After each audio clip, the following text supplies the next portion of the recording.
AIMIM प्रमुख अजहरुद्दीन ओवैसी ने UP में पल्लवी पटेल के साथ मिलकर तीसरे मोर्चे के गठन का ऐलान किया है।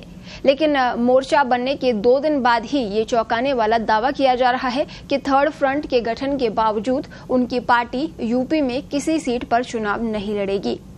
ओवैसी की पार्टी के प्रवक्ता मोहम्मद फरहान का दावा है कि ओवैसी ने पार्टी नेताओं को चुनाव लड़ने से मना करते हुए उनसे पल्लवी पटेल और दूसरे सहयोगी दलों के लिए प्रचार करने और वोट मांगने के लिए कहा है।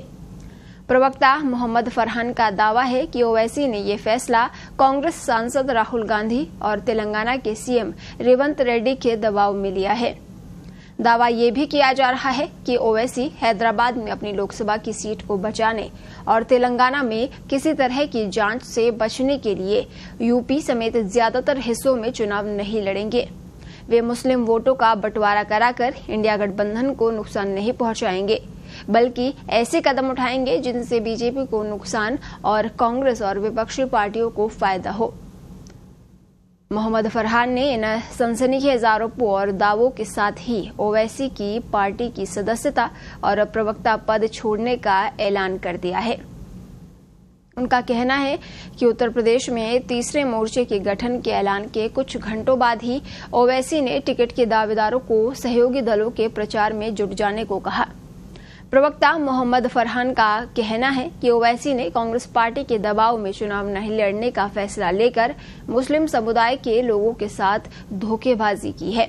उनके मुताबिक यूपी का जो मुसलमान अखिलेश यादव, मायावती और कांग्रेस पार्टी की नीतियों से नाखुश था और अजहरुद्दीन ओवैसी को अपने नेता और मुस्तकबिल यानी भविष्य के रूप में देखता था, उसके साथ धोखेबाजी की गई है।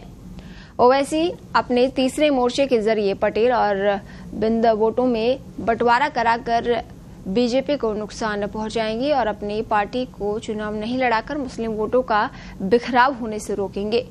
प्रवक्ता मोहम्मद फरहान का कहना है कि ओवैसी पर अब तक बीजेपी की बी टीम होने का ठप्पा लगता था, लेकिन इस चुनाव में वो कांग्रेस पार्टी और अखिलेश यादव की बी टीम के तौर पर काम कर रहे हैं, वो भी हैदराबाद की अपनी परंपरागत सीट बचाने और तेलंगाना में सरकार की किसी भी जांच से बचने के लिए। दावा किया जा रहा है कि ओवैसी यूपी में किसी भी सीट पर चुनाव नहीं लड़ेंगे और अगर लड़ते भी हैं तो 2-4 सीटों पर सिर्फ दिखावे के लिए डमी प्रत्याशी उतारेंगे। आरोप लगाया जा रहा है कि ओवैसी ने अपने स्वार्थ की खातिर मुसलमानों के वोटों और जज्बातों की सौदेबाजी कर ली है। मोहम्मद फरहान का कहना है कि वे ऐसे सौदागर और धोखेबाज नेता के साथ नहीं रहेंगे। उन्होंने न सिर्फ प्रवक्ता पद बल्कि पार्टी की प्राथमिक सदस्यता से भी इस्तीफा देने का ऐलान किया है। फरहान ने दावा किया है कि ओवैसी के इस फैसले से यूपी में पार्टी के तमाम नेता हैरान और निराश हैं और तमाम दूसरे पदाधिकारी भी जल्द ही पार्टी छोड़ने का ऐलान करेंगे।